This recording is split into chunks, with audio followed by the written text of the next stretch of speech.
Welcome to No Longer Conformed. I'm Erik, Garthe, and we are studying, God's grace, Bible bits from 1 Peter.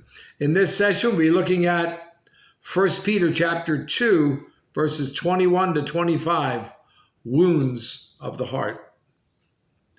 Let's read our text to begin with here. 1 Peter chapter 2, beginning with verse 21.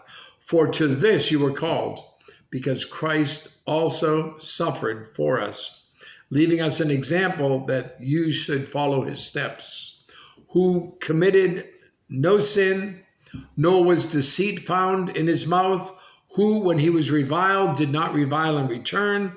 When he suffered, he did not threaten, but committed himself to him who judges righteously, who himself bore our sins in his own body on the tree, that we, having died to sins, might live for righteousness, by whose stripes you were healed.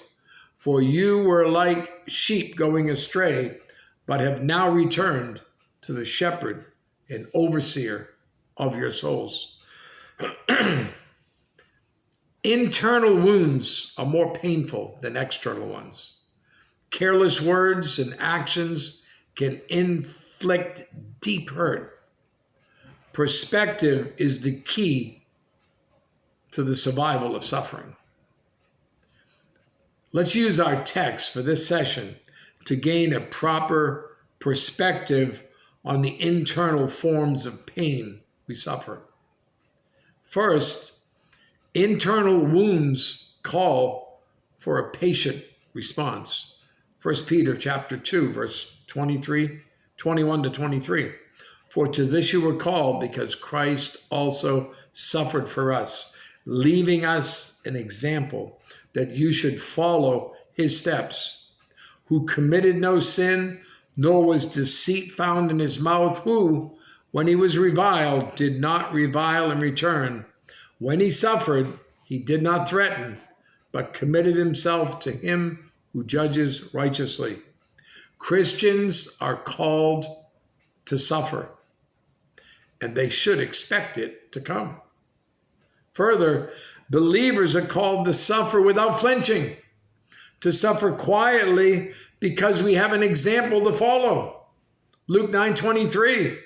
Then he said to them all, if anyone desires to come after me, let him deny himself and take up his cross daily and follow me. Jesus died for us. His death was substitutionary. Romans 6:23, the first part of it says that the wages of sin is death. Christ died to satisfy the just demands of a holy God against us, against sin. Are you responding to suffering, remembering as you do his sinlessness? Isaiah 53, verses 4 through 9. Listen to them. Surely he has borne our griefs and carried our sorrows.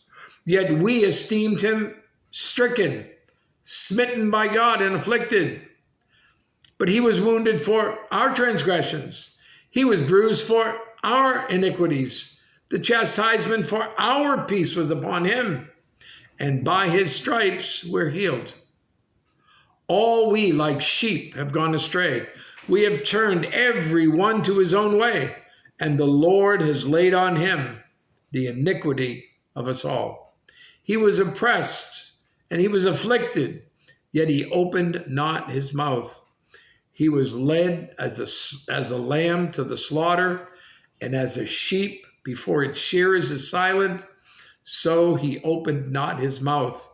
He was taken from prison and from judgment, and who will declare his generation? For he was cut off from the land of the living. For the transgressions of my people he was stricken. And they made his grave with the wicked, but with the rich at his death, because he had done no violence, nor was any deceit in his mouth. He had done no violence, nor was any deceit in his mouth. It was his sinlessness that made Christ's atonement effective and left a powerful example.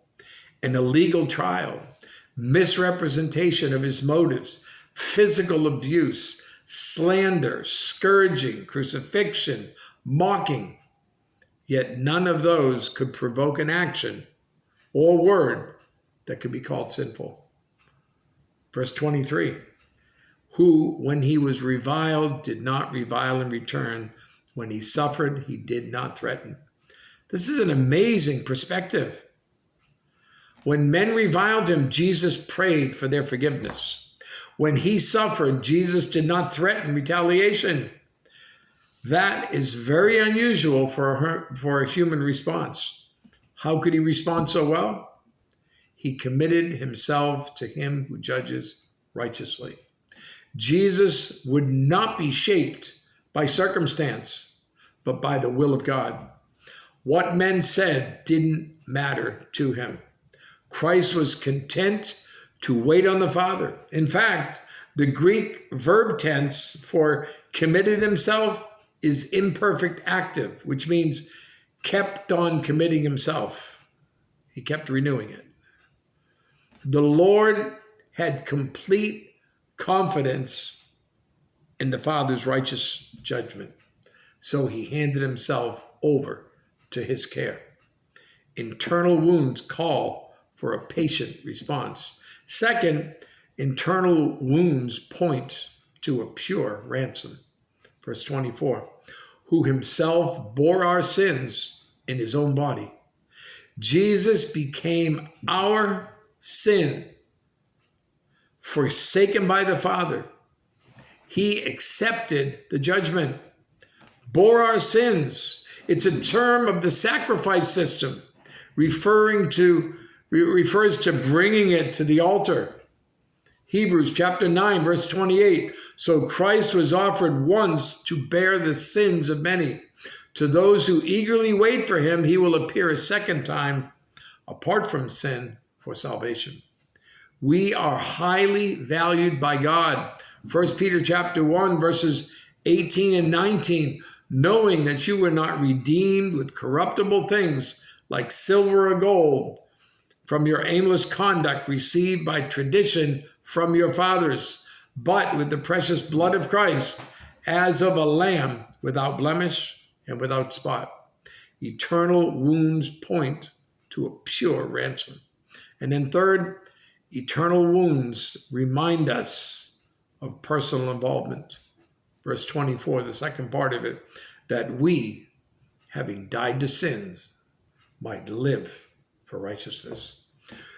Christians are now personally identified with him, Jesus. What was the fruit of Christ's suffering? The saint no longer faces spiritual death. What's the fruit of the Christian suffering? Righteous living.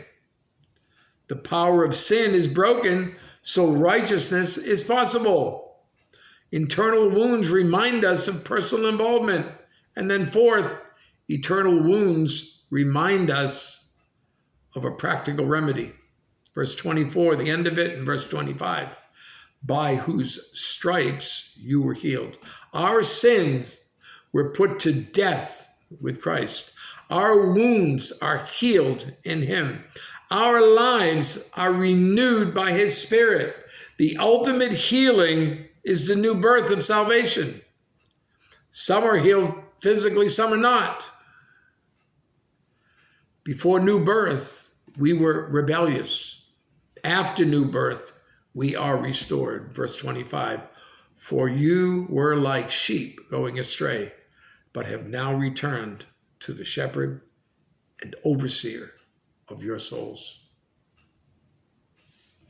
You have a great day.